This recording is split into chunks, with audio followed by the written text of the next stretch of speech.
have to say. Everybody ready? Yes. All right.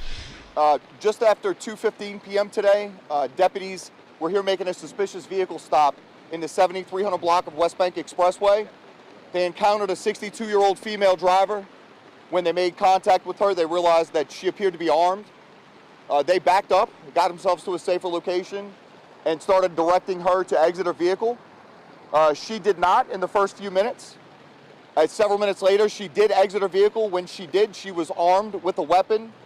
She pointed that weapon at multiple deputies. During that, 2 deputies fired their service weapons at her multiple times. She was hit by gunfire. Deputies attempted to treat her on scene, and then she was transported to a local hospital for treatment. She's currently there. I'm not sure of her condition at this point. I'll take any questions from you. So she was armed, that was a gun she had? It looks like a firearm. We're not sure. We haven't been able to examine it with the rain and everything. They're waiting until the rain kind of slacks off some so we can process the scene. But it looks like a firearm at this point. What led to the suspicious vehicle stop? What was she doing? I'm not sure yet. That's part of what we're going to be looking at. There was some information shared within the district that they were looking to make contact with that vehicle. I'm not really sure what it was for then. I can find out and get back to you, Michelle. She didn't go into the store or anything like that? I don't know if she was in the store or not. Do we know how many deputies fired their service weapons? Two deputies, both fired multiple times. I don't have an exact round count. Again, we're waiting until we can process this a little easier. Do we know if that person was hit and how many times if so? She was struck multiple times, and the deputies attempted to do first aid on scene. They used a tourniquet. They did what they could, called EMS. EMS brought her to a local hospital. I don't know of her condition right now.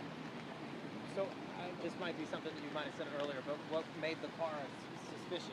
That's something, it was a vehicle that was given a BOLO for throughout the district earlier today. I don't know the exact reasons for it.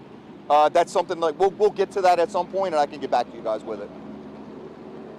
Anybody else? Will there be another press conference today for further information? For this? No, What time? not today. What time was the shooting? What time They made contact with her about 2:15. Shooting happened 2:21, 2:22, somewhere in there. It was several minutes where they were trying to get her to come out. It makes it a little more uncomfortable to do, but as far as forensically or anything, no, it's not going to affect the fired shell casings. It's not going to affect the weapon that's on the ground. Those things. We got some photographs earlier before it started raining, so now it's just a matter of picking that evidence up and securing it, and we'll wait until it's a little easier to do that. And I noticed it's an active crime scene. It looks like some people are still inside the store. Are those people sheltered in the store because it's a crime scene? Maybe so. I know there were some employees inside the store. They're probably waiting for our investigators to talk to them too, just in case there were witnesses. The incident was captured on both body-worn camera and on the surveillance camera from the store. So there's lots of footage with it. I understand there may be another video circulating on social media. If whoever is in possession of that video, the actual owner, not someone who just saw it and downloaded it, if that person can get in touch with the homicide section, 504-364-5300, we'd appreciate it. We'd like to get a piece of that video too so we can take care of that, and want to document this as well as we can. And I know you say it was captured on body-worn videos. Do y'all plan to release that at all at some point? That depends on the investigation, where things go. You know, this is obviously an ongoing investigation. There are going to be some criminal charges for the suspect who the deputy shot.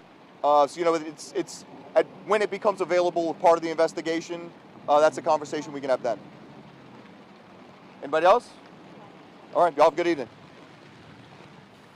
All right, you just heard from officials there give an update on the officer-involved shooting in Jefferson Parish. You saw clearly in that video is what authorities were saying, that the 2 women, they tried to flag them down in a vehicle. One of them got out of the car and clearly pointed a weapon at officers, and that's what forced deputies to open fire. They do say that the suspect was struck in this incident. The woman was taken to the hospital. No word on her condition. This is an ongoing investigation. Of course, we'll have the latest on WDSU.com and in our later newscast. Governor Jeff Landry focusing